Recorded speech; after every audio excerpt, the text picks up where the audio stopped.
Hello, and welcome to another scene in Living Legend of the Five Rings. Today we find ourselves, after the second round of introductions had been made, a couple of days pass in which the samurai of the great clans that have gathered at Kyudenkoro have given themselves some time to rest from their travels and relax and enjoy some friendly competition with each other in the spirit of um, working together to better this very decrepit, ominous place.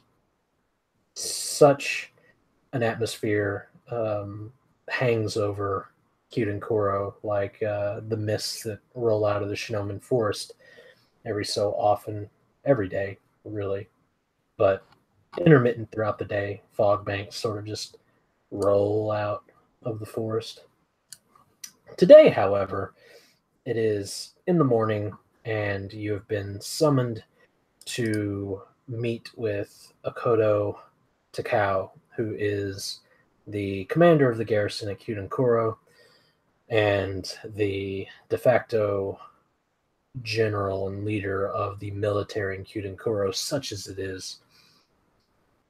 He has extended an invitation to all the Great Clan samurai, though only a few of them are directly stationed underneath him. You make your way towards the gate leading out towards uh, Kyuden Mia, um, several miles away. But there is a sort of makeshift military area, so to speak, seeing as how the actual castle, the tower that was the main fortification of Kyudenkoro has since been abandoned. Um, Takao has sort of set up his affairs in sort of this open area near the gate. Um, there are like what you would actually expect of a military command camp. Like there's a large tent. Um, there seems to be the beginnings of labor to build some more permanent buildings here.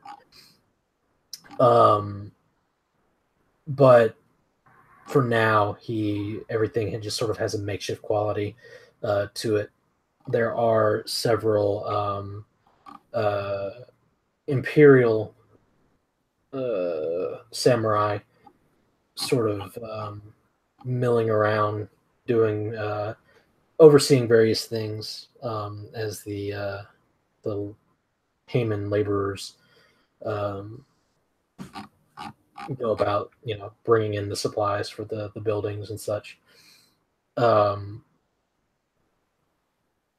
the night before it had rained, so the uh, the area is a little muddy, a little damp, and there is a rather energetic bustle to the place. It is apparent that Takao runs a tight ship um, because nobody is seen slacking. And whenever you approach, you are greeted by an adjunct who um, sort of, you know, steps between you and your location to determine what you're here for. And once you hand over the papers that are your orders, he um, gestures for all of you to sort of gather off to the side while Takao finishes up his business, his appointment that he is currently dealt with. So you're sort of set off to the side um, in an area where there's sort of little going on, but within view of the command tent. And the adjunct sort of goes off and sticks his head inside for a second. So, what do you do?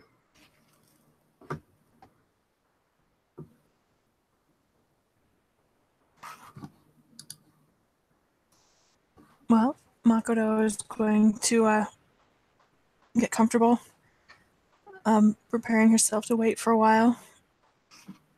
It takes a little bit of finessing to manage to look comfortable and eager at the same time, but she's going to work on it. And while she does, she's also going to take a look around and kind of scope out the architecture a little bit, see what there is to see, and try and make an assessment of. She has a little skill, but it's only little. So, what are you assessing?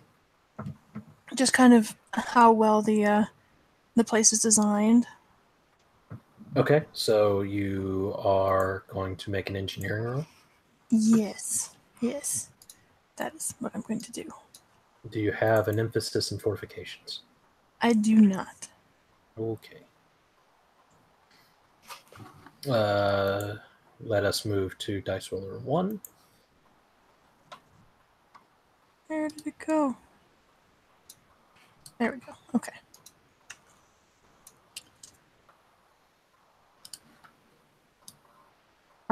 It's engineering plus Intelligence. intelligence. Thank you. Keep. Intelligence. Okay. Always keep the trait. Got it. Thank you. Dang it! I forgot to show.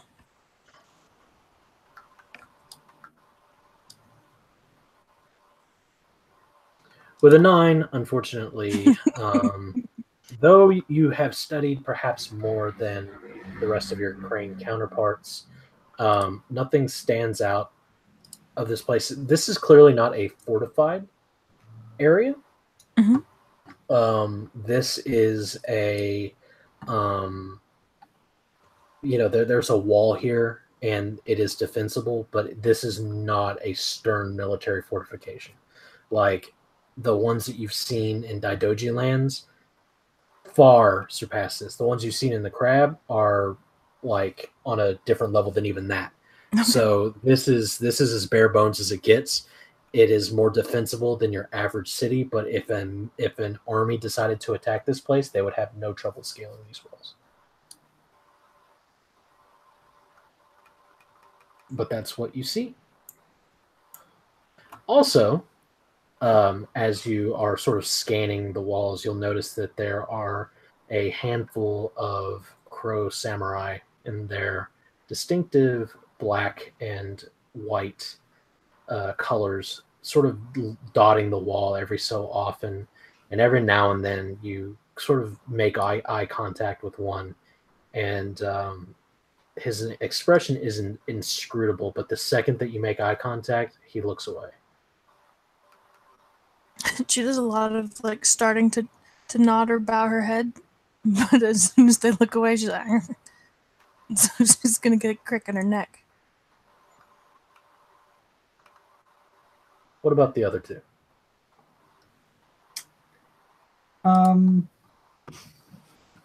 Arroyo Akodo. And keep in mind that you're all sort of like gathered together. Yeah, is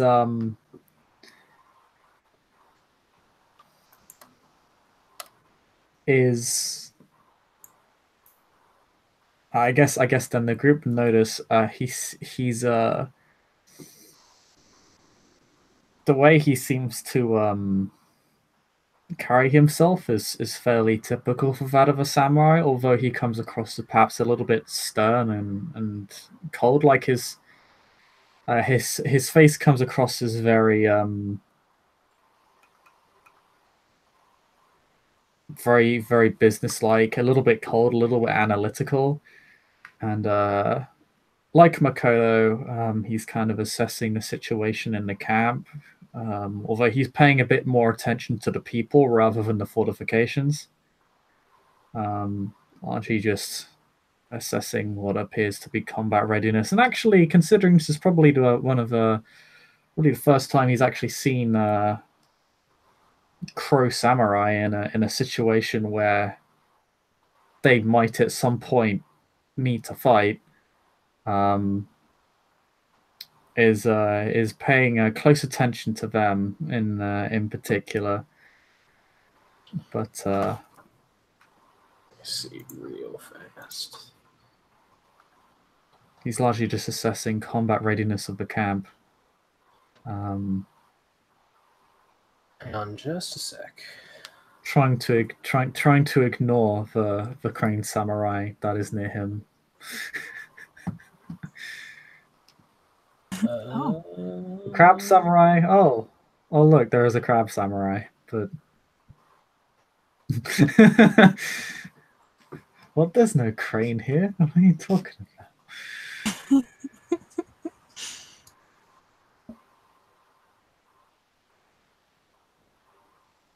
Okay, make me a perception battle roll. Okay, I do have an emphasis in mass combat, if that helps. It does not in this case. Okay. Perception. Where's my goddamn sheet? I had a sheet. Where's my sheet? Go back. Go back my sheet, plus. Perception battle. The target number is going to be specifically for the crow. It's going to be a TN 20.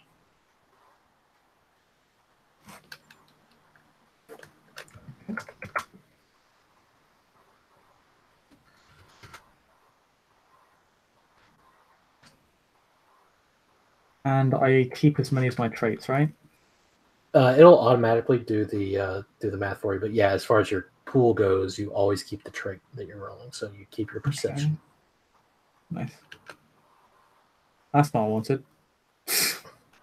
Also, if you put show dice, like if you look up, scroll up a ways, there's a tag that's just like show _ dice. That'll allow us to see what you roll, like the individual numbers. I would prefer everyone roll that way because like there are going to be situations where you don't want to keep the highest roll. That's a neat nuance of the L5R system, is that you can actually fail on purpose. For instance, if you're stabbing someone not quite to death. Exactly that. Hold on, not just. Oh, here we go.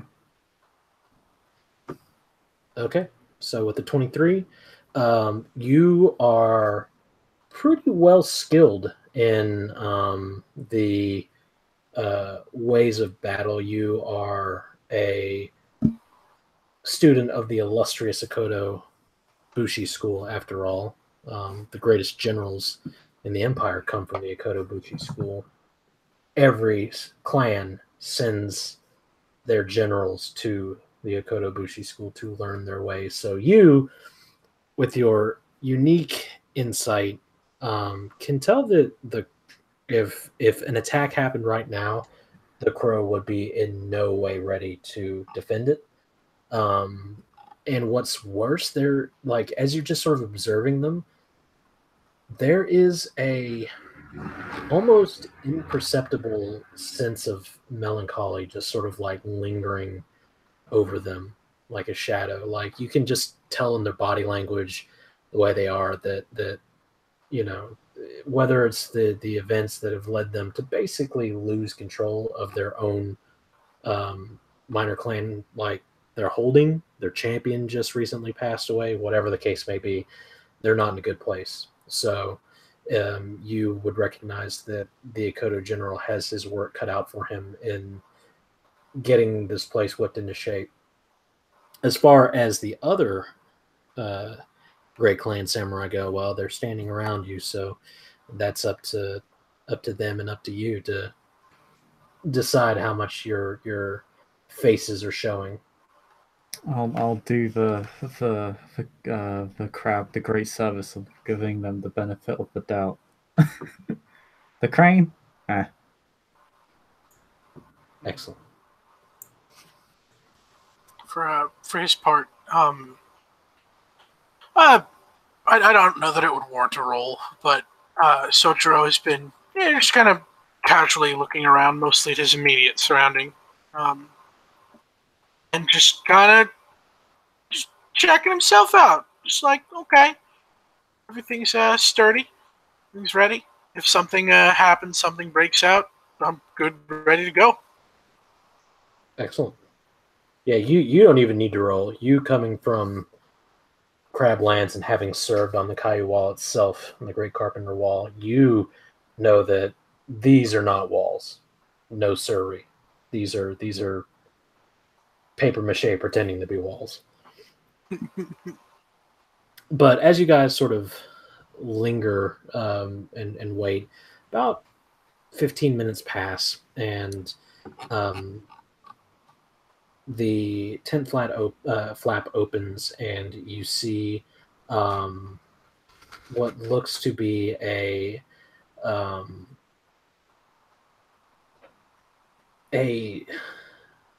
sort of haggard-looking peasant leaves the tent.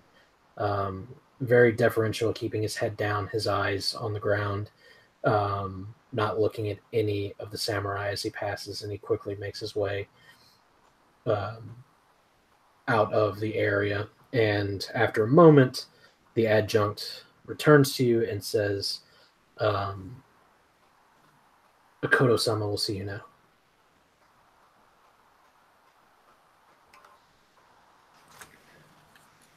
Thank Akodo you. nods to him. Not quite as gracious as Akodo's out loud thanks, but she moves forward to follow. Eminently ready, even if she's not here.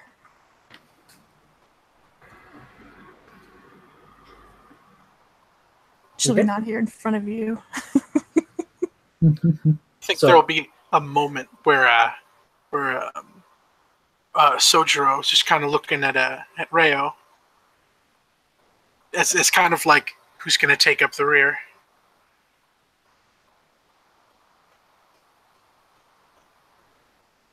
Like if there's going to be like an after you. No, after you.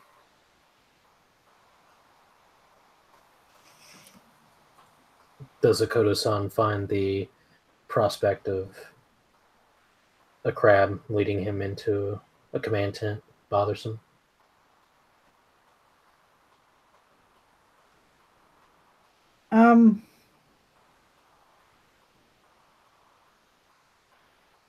He's meeting a member of his own family, so he'd prefer to go first, to be honest. It's less a matter of resentment, more than this is one of my own, you know? Excellent. Or I'm one of his, rather. Okay. So Reo sort of storms into the front, as you would expect of a ill-tempered, hot-headed lion. And storm? No, that is perfectly reasonable, and that would be sort of what I would have suggested if you had asked my opinion on the matter, is that the lion would probably be first in line to meet the lion. Does this please you, Sojiro-san? Oh yeah, he's more than happy to yeah. And he, does the whole looks behind him before he goes in last. Excellent.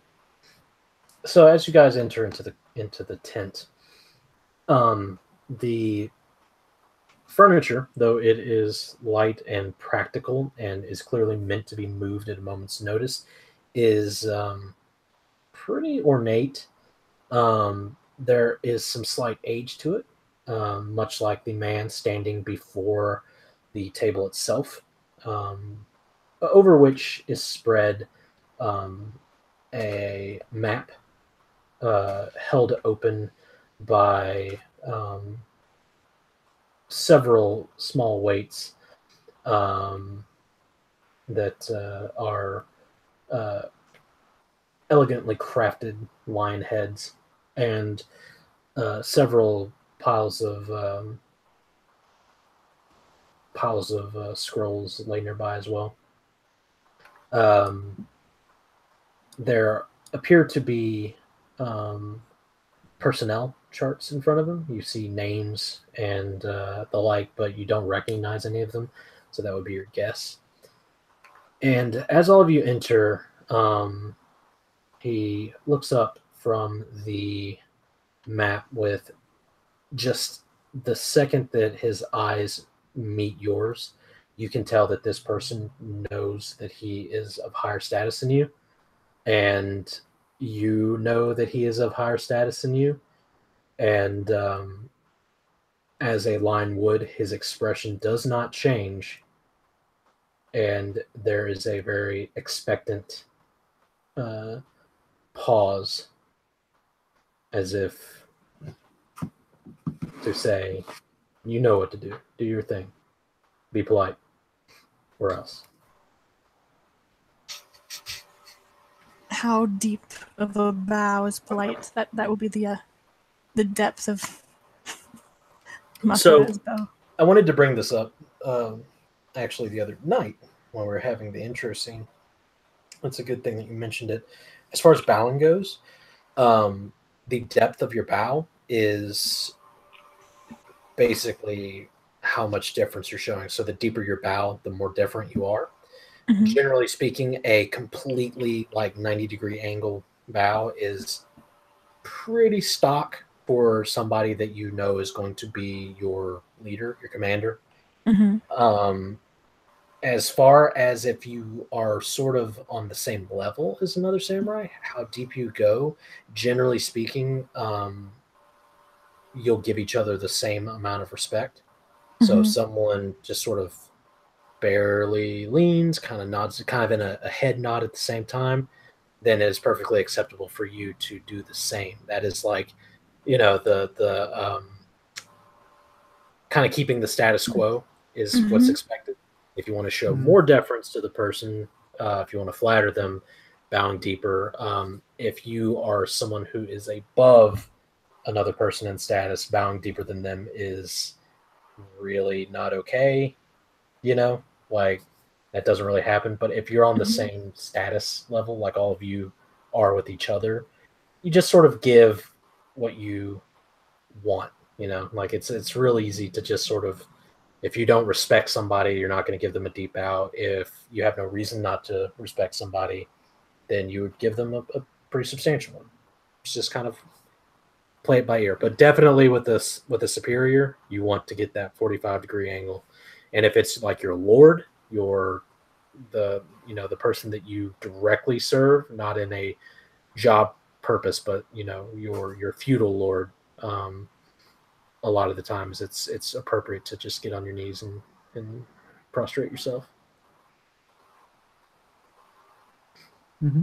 But with this person, just a deep bow will do. One deep bow over in this corner.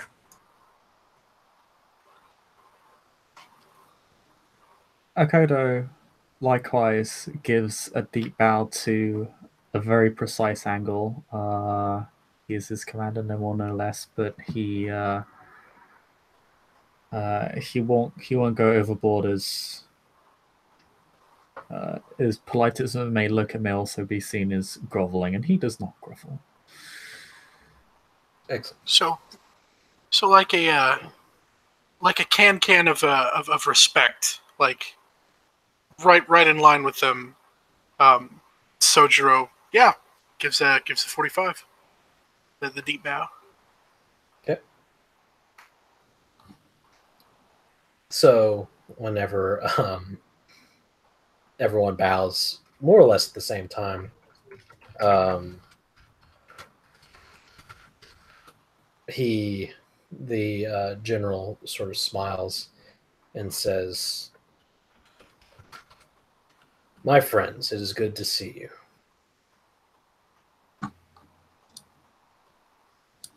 Not all of you are under my direct command. I don't recall a crab among my numbers, but I like to meet with all of the samurai in the city, for a time may come when we are all called to serve in its defense."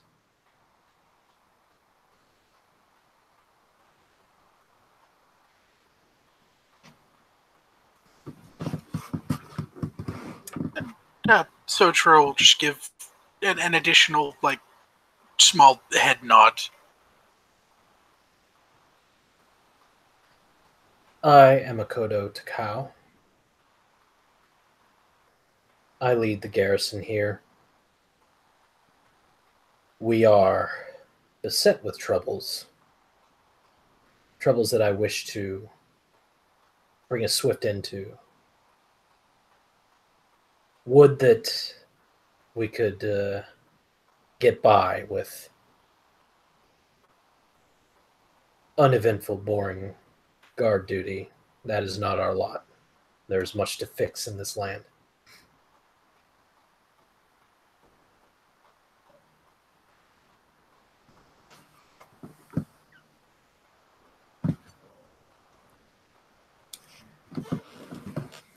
Makoto Then it will. would- Oh, no. Sorry, I'll just go fast. She gave Sojiro a kind of curious glance to hear that he's not among the military. Not anything dismissive or derisive, just curious. Then look back forward but when Akodo Takao Takao. kind of leaves that pause, she actually looks straight at Reo to give him the chance to speak first.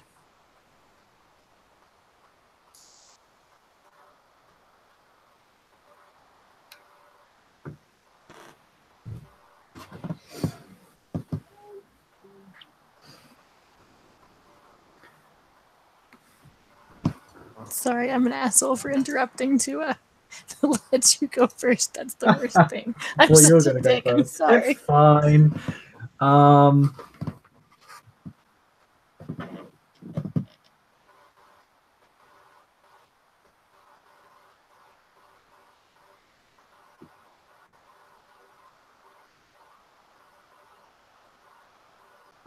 When Takao mentions that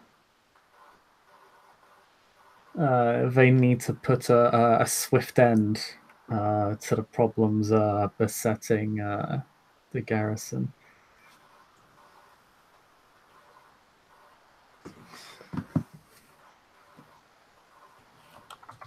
he will kind of, upon touching on that note, or the other Akodo will just say, I believe it to be my purpose to bring a swift end to problems. A pleasure to meet you finally, Akodo-sama, and a pleasure to serve.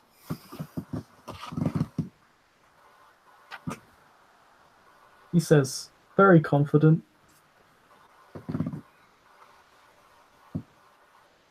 Takao sort of has this. The man is clearly older. He's not quite lost his. He's not completely out of his good military years, but it's clear that this is the posting one gets as his last, right? He's got another 5 years at best. So he gives you just this sort of like almost grandfatherly smile and says, I would expect nothing less of my clan, my family, and my school.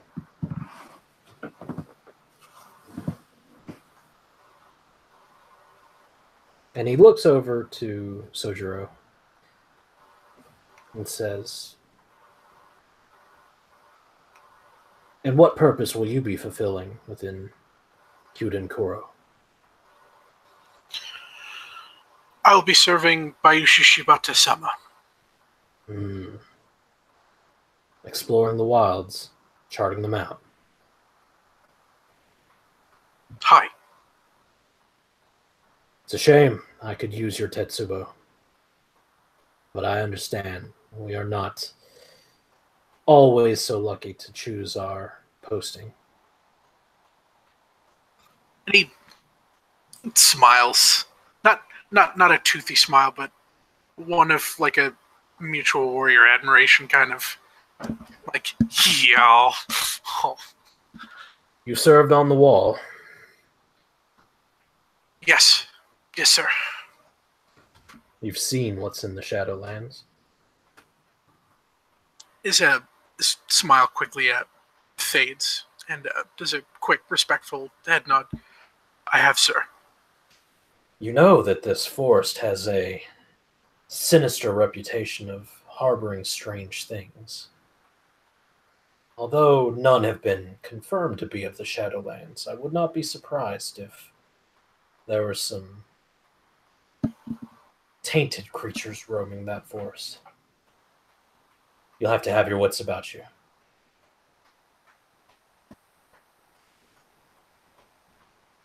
Thank you, Akodo-sama. I will be vigilant. Far be it for me to tell you how to handle such things. Your clan is the expert. He nods. Call on my Tetsubo, and I will arrive. Excellent. That is all we can hope for. Well then, it was a pleasure to meet you, Sojiro-san. And he'll give him a bow of respect. And is it okay to assume at this point that's him kind of politely ushering him to leave? Yes. Yeah. And he'll give him that bow of respect and turn to his comrades, to his sons, and give them one collective, slightly less deep but respectful bow, and then turn and exit. Okay. Makoto returns the bow. And so when Sojiro leaves, the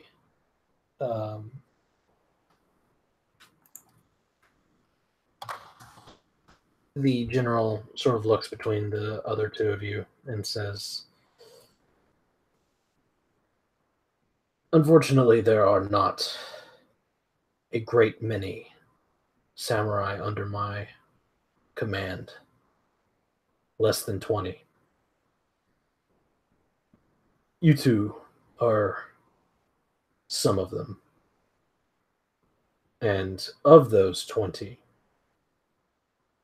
only a handful from the great clans themselves. You each bring a unique talent, unique knowledges and ways from your clans. And though I have strong opinions on the goings-on in the wider empire, he says, looking directly at Makoto, those will not be allowed to interfere in our work here. And I'm certain that my clanmate will extend the same courtesy as you will.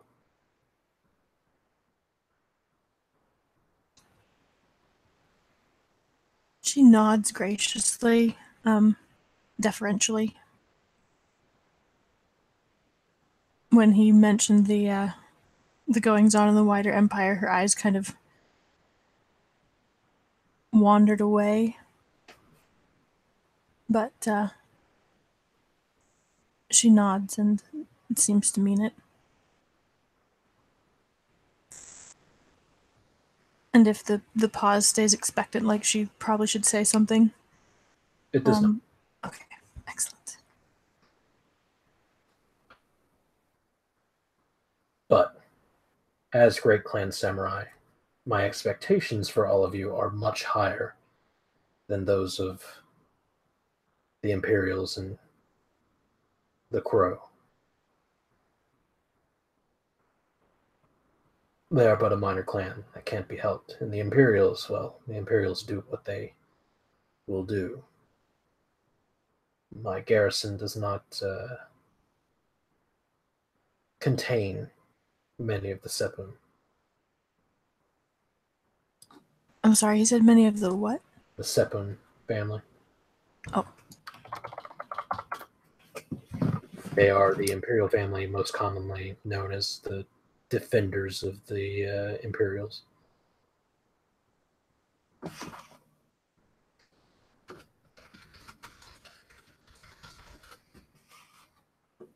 Sorry, what did you say about this up then? I was gone for a couple of minutes. That while his garrison does contain some of them, while they defer to him, they're sort of different animals than Great Clan Samurai, and Great Clan Samurai are different animals than the Crow Samurai under his command.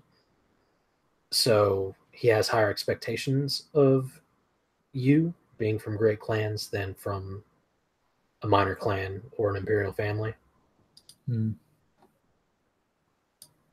that your different backgrounds and training will be invaluable to the cause, yada, yada, yada, yada. Also, don't let the goings-on of the wider empire distract you from your duties here. Though he feels very strongly about them, looks directly at Makoto. There's a sort of look of understanding there.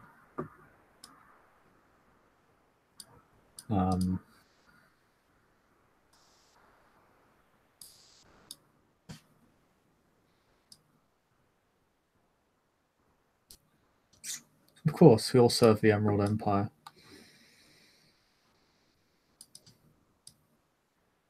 As we must. Now, as I have both of you here, there is a matter that I wish to have dealt with as soon as possible.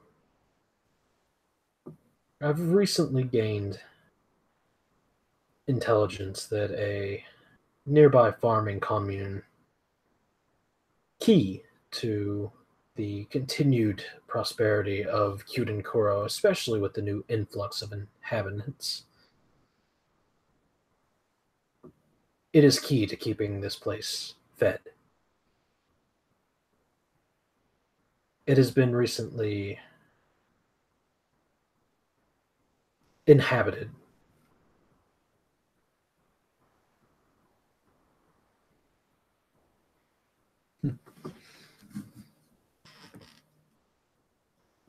Does he just stop after inhabited? Mm-hmm.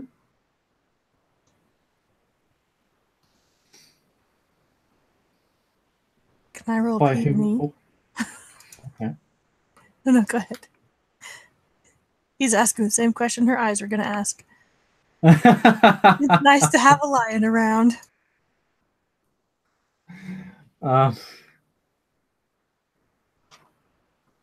We have not had contact with this village for some time. There was a Crow Samurai stationed there as a guardian. I have not heard from her for more than 2 weeks.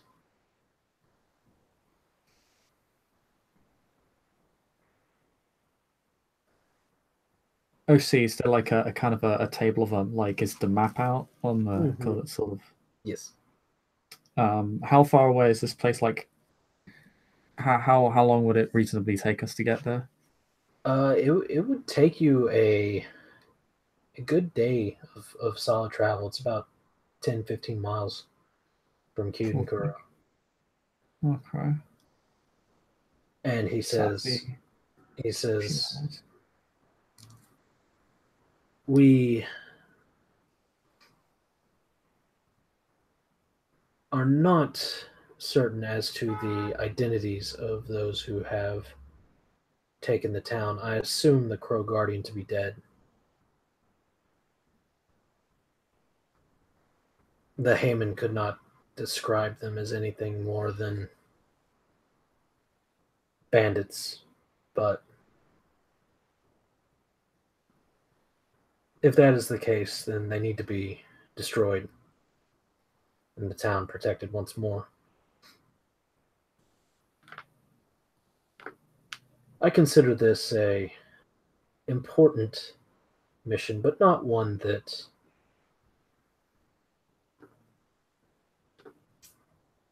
deserves a full military action from Kyuden-Koro. So, with that in mind, I'm going to send a smaller contingent. Less than 5. No more than 7.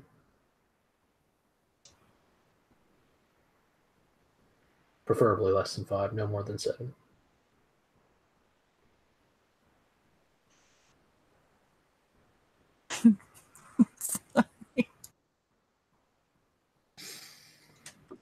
Did your intelligence give a number? They did not. That is to be expected. Haymen are not always so observant as we trained to see the battle lines, as it were. She nods.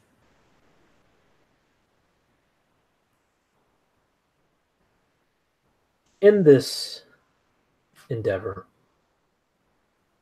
I'm going to set Akodo Reo as the de facto leader of this mission, as he comes from an illustrious family and school of tacticians. And this is a test of his acumen. Her lips pressed together very, very faintly, but it's very faint.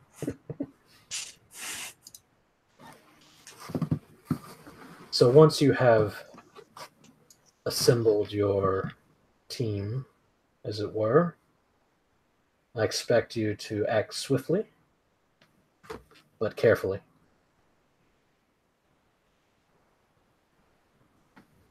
Is this understood, Akodo Reo?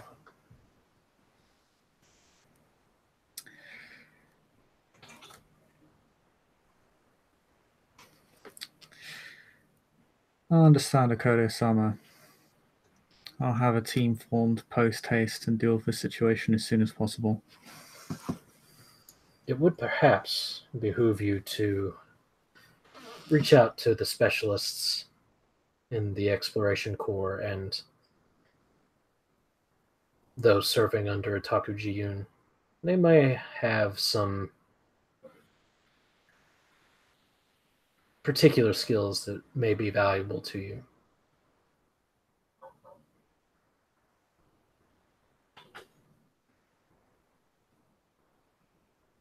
When you have successfully completed your mission, I expect a full report. Of course.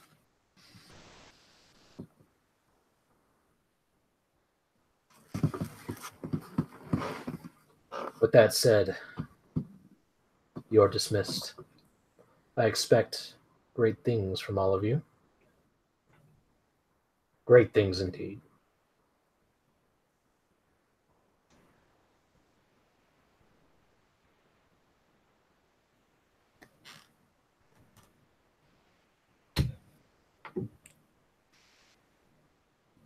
Then I shall see to it that I exceed your expectations, Akodo-sama.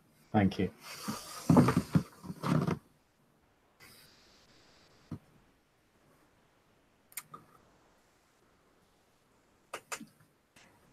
If he's and since he's being dismissed, he'll do there was a hello bow, there is the goodbye bow. And there is a brief look at for Lady Daidoji to see how she's taking all of this. He's fairly direct. It's not like he's just like trying to sneak in a glance or anything. I get you. He more or less just looks at her and seeing if she's also leaving or not. Her expression is fairly stoic. When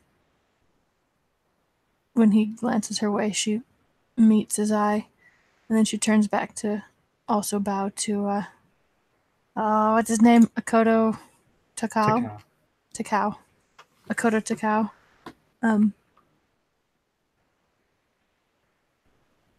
And she says,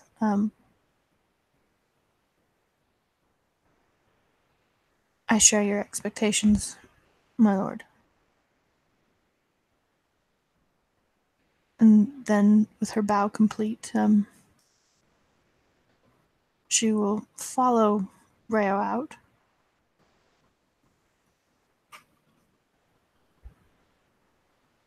And with that, I think that we can end this scene. Thank you, players, for playing. Thank you, watchers, for watching.